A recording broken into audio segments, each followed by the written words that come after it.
بسم الله الرحمن الرحيم وذروا ظاهر الإثم وباطنه إن الذين يكسبون الإثم سيجزون بما كانوا يقترفون ولا تأكلوا مما لم يذكر اسم الله عليه وإنه لفسق وَإِنَّ الشَّيَاطِينَ لَيُوحُونَ إِلَىٰ أَوْلِيَائِهِمْ لِيُجَادِلُوكُمْ وَإِنْ أَطَعْتُمُوهُمْ إِنَّكُمْ لَمُشْرِكُونَ صدق اللہ العظیم۔ وَذَرُوا، اور تم چھوڑ دو، ظاہر الاسم، ظاہری گناہوں کو، وباطنہ، اور باطنی گناہوں کو۔ ان الذین، بے شک جو لوگ، یکسبون، وہ کماتے ہیں، الاثم، گناہوں کو، سیجزون، ان قریب انہیں بدلہ دیا جائے گا، بما کانوا یقترفون، ان اعمال کا جو وہ کیا کرتے تھے۔ ولا تأکلوا، اور تم نہ کھاؤ، مما لم یذکر اسم اللہ علیہ، ان جانوروں سے جن پر اللہ کا نام نہیں لیا گیا۔ وَإِنَّهُ، بے شک یہ، لفسق، البتہ کھلی نافرمانی ہے۔ وَإِنَّ الشَّيَاطِينَ، اور بے شک شیاطین، لیوحون، البتہ وہ سکھاتے ہیں، اِلیٰ اولیائہم، اپنے دوستوں کو۔ اولیاء جمع ولی، ان کی ولی کا معنی دوست۔ وہ اپنے دوستوں کو سکھاتے ہیں، لیجادلوکم، تاکہ وہ تم سے جھگڑا کریں۔ وَإِنْ أَطَعْتُمُوهُمْ، اور اگر تم ان کی تابعداری کرو گے، إِنَّكُمْ لَمُشْرِكُونَ، البتہ بے شک تم شرک کرنے والے ہو۔ یہ آج کے درس کی 2 آیات کریمہ ہیں۔ اس سے پہلے والی آیات کریمہ میں حضور کی عظمت شان کا بیان تھا، قرآن پاک کی فضیلت کا بیان تھا، اور اس کے احکامات میں سے ایک حکم کہ جن جانوروں پر ذبح کرتے وقت اللہ کا نام لیا گیا ہے، تکبیر کہی گئی ہے، بسم اللہ، اللہ اکبر کہا گیا ہے، ان کو تم کھاؤ، اور جن جانوروں پر تکبیر نہیں کہی گئی ان کو نہ کھاؤ۔ اس کی تفصیلات پچھلے دروس میں بیان ہوئی۔ آج کے درس کی پہلی آیت کریمہ میں اللہ تعالیٰ جل شانہ نے ہر طرح کے گناہ سے بچنے کے حکم کو بیان فرمایا۔ وَذَرُوا ظَاهِرَ الْإِثْمِ وَبَاطِنَهُ، تم ظاہری گناہوں کو بھی چھوڑ دو، باطنی گناہوں کو بھی چھوڑ دو۔ علماء فرماتے ہیں ظاہری گناہوں سے وہ گناہ ہیں جو علی الاعلان ہو جاتے ہیں، کھلم کھلا ہو جاتے ہیں۔ باطنی گناہوں سے یہ ایک تفسیر ہے کہ جو چھپ چھپا کر ہوتے ہیں۔ دوسری تفسیر یہ کہ علی الاعلان کا مطلب یہ ہے کہ جس کا ظاہر کے ساتھ تعلق ہے، جو نظر آتے ہیں، زبان کے گناہ، آنکھوں کے گناہ، کان کے گناہ، ہاتھوں پاؤں کے گناہ، اختیار کے گناہ، یہ جتنے بھی گناہ نظر آتے ہیں ان سے تم بچو۔ اور باطنی گناہ جن کا تعلق دل کے ساتھ، دل میں کفر ہے، شرک ہے، منافقت ہے، بے ایمانی ہے، حسد ہے، غرور ہے، تکبر ہے، خود بینی ہے، خود نمائی ہے، دنیا کی لالچ ہے، دنیا کی محبت ہے، اور ایسی محبت ہے جو آخرت کی محبت پہ غالب آ چکی ہے، اس سے بڑی ہوئی ہے۔ یہ سب جتنے دل کے گناہ، اس کو باطنی گناہ کہا جاتا ہے۔ اللہ فرماتے ہیں ظاہری گناہوں کو بھی چھوڑ دو، باطنی گناہوں کو بھی چھوڑ دو۔ وہ فوراً اس کے بعد فرماتے ہیں کہ بے شک ان الذین یکسبون الاثم سیجزون بما کانوا یقترفون، جو گناہ کرے گا اس نے اس کا وبال چکھنا ہے، جیسا کرو گے ویسا بھرو گے۔ اچھا کرو گے تو اچھا، ان احسنتم احسنتم لانفسکم، اچھا کرو گے اپنے نفسوں کے لیے کرو، وان اسأتم فلہا، اگر برا کرو گے تو اپنا ہی نقصان کرو۔ یہ تفصیلات اللہ تعالیٰ جل شانہ نے قرآن پاک میں مختلف مقامات پہ بیان فرمائی۔ دوسری جگہ ارشاد ہے، یا ایھا الناس انما بغیکم علی انفسکم، تمہارے گناہوں کا نقصان تمہیں ہی ہوگا، کسی دوسرے کو نقصان نہیں ہے۔ ایسا نہیں ہے کہ تم یہ تصور خیال کر رہے ہو میں دوسرے کا نقصان کر رہا ہوں، نہیں، حقیقتاً گناہ کر کے گناہگار وہ اپنا ہی نقصان کرتا ہے، کسی دوسرے کا کوئی نقصان نہیں کر رہا۔ اس سلسلہ میں انسان کی یہ کوشش ہونی چاہیے ہمیشہ کہ وہ گناہوں سے اپنے آپ کو بچاتا رہے۔ خصوصاً علماء فرماتے ہیں کرنے کا پہلا کام یہ ہے کہ انسان گناہ سے بچنے کی کوشش کرے۔ بعض گناہ جو ہماری زندگی کا حصہ بنے شروع سے لے کر ابھی تک 40 سال کو پہنچ چکا ہے، 50 سال کو، 60 سال کو پہنچ چکا ہے، گناہ چھوٹا نہیں اور اس نے اس گناہ کو چھوڑنے کی کوشش بھی نہیں کی، تو سب سے پہلی سیڑھی یہ ہے کہ کوشش ہو۔ انشاءاللہ العزیز میرے اللہ نے چاہا کوشش کی وجہ سے گناہ چھوٹ سکتے ہیں۔ دیکھیں نا ہماری اولاد ہے، مثلا 5 سال کا بچہ ہے، 6-7 سال کا بچہ ہے، ہم اس سے یہ نہیں کہتے کہ 1 من وزن اٹھاؤ، بلکہ ہم اس کے لیے بہت سہولت رکھتے ہیں۔ اگر وہ 10 کلو بھی اٹھا سکتا ہے تو ہم کہتے ہیں نہیں بیٹا بس یہ آپ چھوٹا شاپر آپ اٹھا لو، بڑا شاپر ہمارے حوالے کرو، یہ مزدور لے جائے گا، ملازم لے جائے گا، کوئی بھی لے، آپ چھوٹا کام کرو۔ ایک والد کی محبت تھوڑی محبت ہے، اور اللہ کی محبت بہت بڑی محبت ہے۔ لا یکلف اللہ نفسا الا وسعها، اللہ نے کسی جان کو اس کی طاقت، اس کی سکت، اس کی قوت سے زیادہ احکامات کا مکلف بنایا ہی نہیں۔ ہمارے اندر قوت موجود ہے، ہم گناہ سے بچ سکتے ہیں، اسی لیے اللہ نے فرمایا ظاہری گناہ بھی چھوڑو، باطنی گناہ بھی چھوڑو۔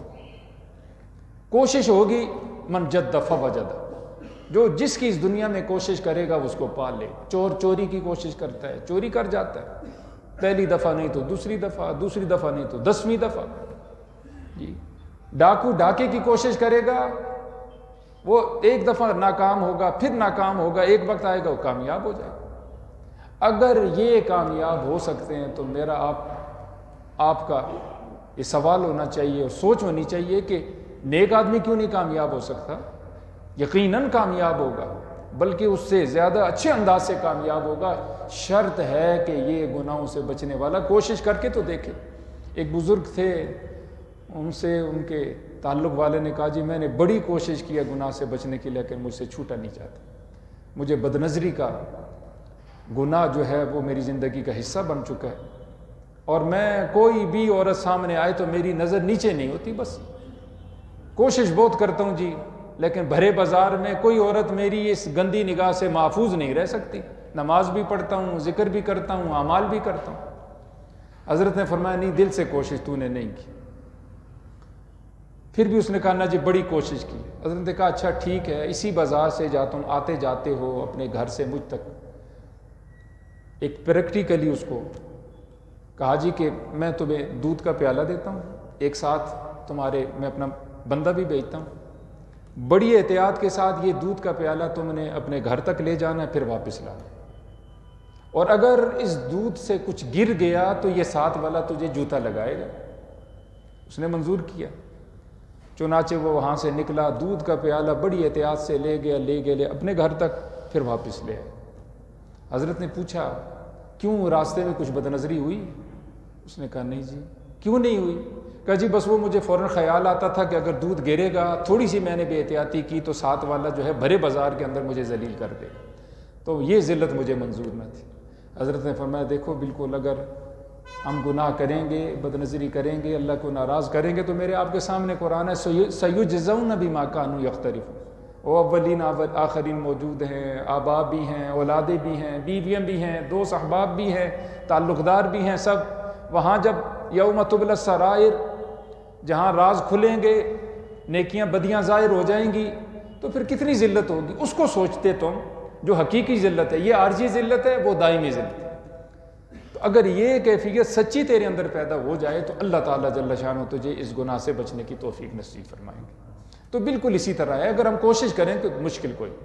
دوسری بات، دعا ہمیشہ کرتا ہے، یا اللہ یہ گناہ میری زندگی کا حصہ بن چکا ہے، میں چاہتا ہوں میری زندگی سے کس طرح یہ نکلے، یا اللہ رو رو کے اللہ کی حضور دعا کر، نان سٹاپ دعا جاری رکھ، جب تک وہ اس کی زندگی سے خارج نہ ہو، اس وقت تک دعا کرتا رہے کرتا رہے کرتا۔ دعا کی بڑی برکت، تقدیر جو ہے اس کے اگر 100 حصے بنائے جائیں، 20% تقدیر ایسی ہے جو پکی اٹل ہے۔ 80% تقدیر ایسی ہے جو لٹکی ہوئی ہے۔ اللہ فرماتا ہے یہ کام کرے گا، اس میں ترمیم ہوگی، یہ تقدیر یوں ہوگی، نہیں تو یوں ہوگی، نہیں تو یوں ہوگی، اس کو معلق کہتے ہیں۔ 80% تقدیر کے ہم خود کاسب ہیں، بنانے والے ہیں، اچھی بری تقدیر۔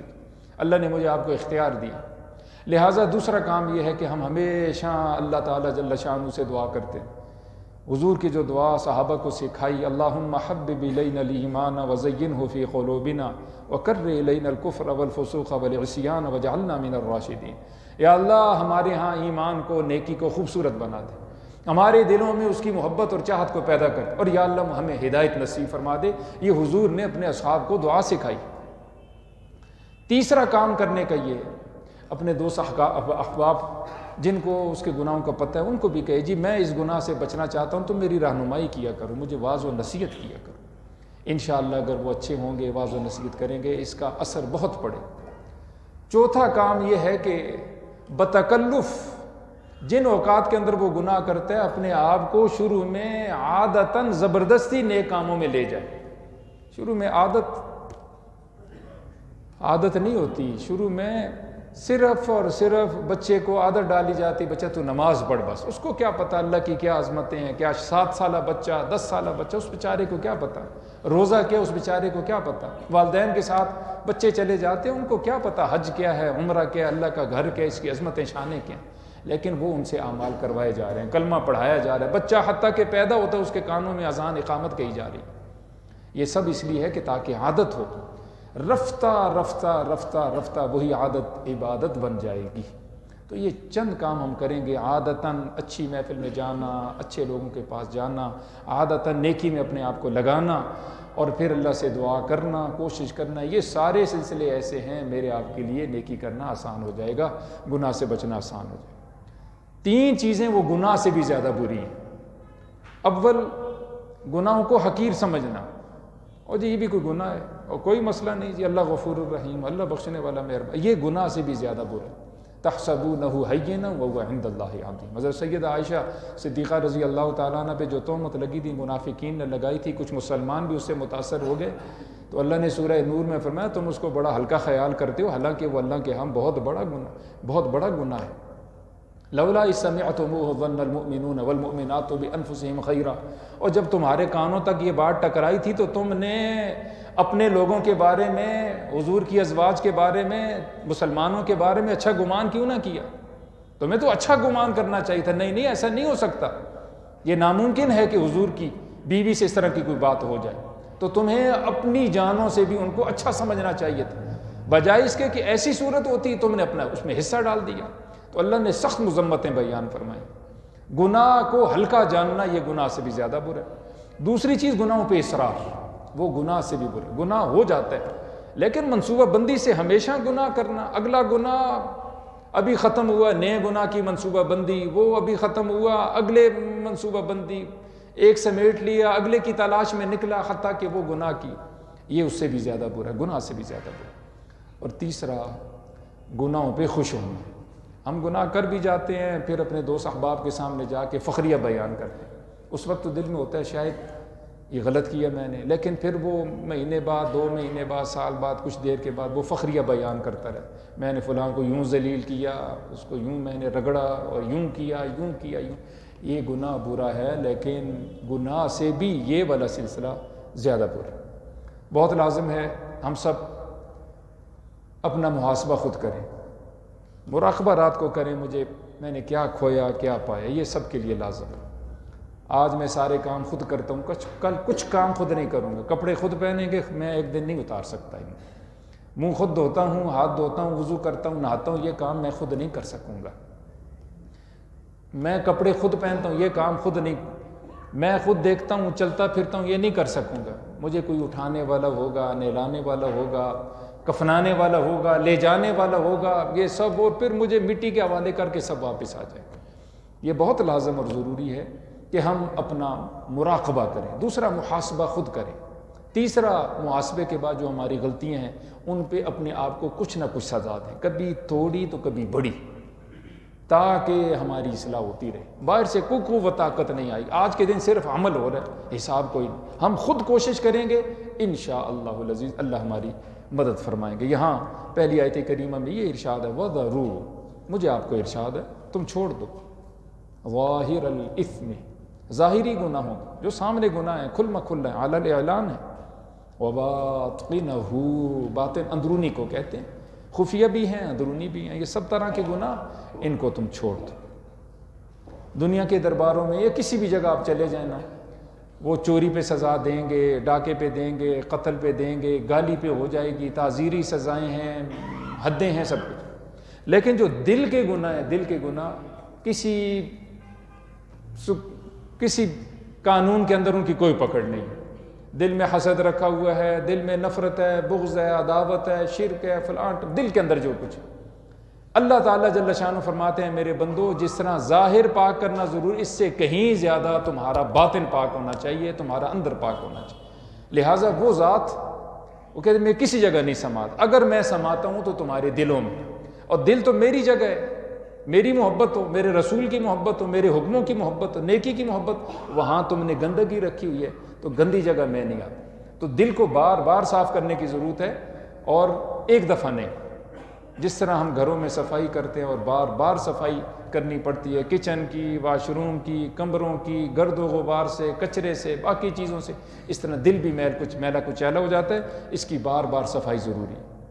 ان الذین یکسبون الاثم, بے شک جو لوگ کماتے ہیں گناہوں کو, سیجزون, ان قریب انہیں بدلہ دیا جائے گا, بما کانوا یقترفون, ان کاموں کا جو وہ کماتے تھے اور جو وہ اکٹھے کرتے تھے, جمع کرتے تھے. موضوع کیونکہ پیچھے سے چلا آ رہا ہے کہ جن چیزوں پر اللہ کا نام لیا گیا, جانور, بہیمۃ الانعام, جب وہ ذبح کیے جائیں, ذبح کیے جاتے وقت اللہ کا نام لیا جائے, ان کو کھایا جائے. دوسرا حکم آیا ولا تأکلوا, تم نہ کھاؤ, مما لم یذکر اسم اللہ علیہ, ان جانوروں سے جن پر اللہ کا نام نہیں لیا گیا.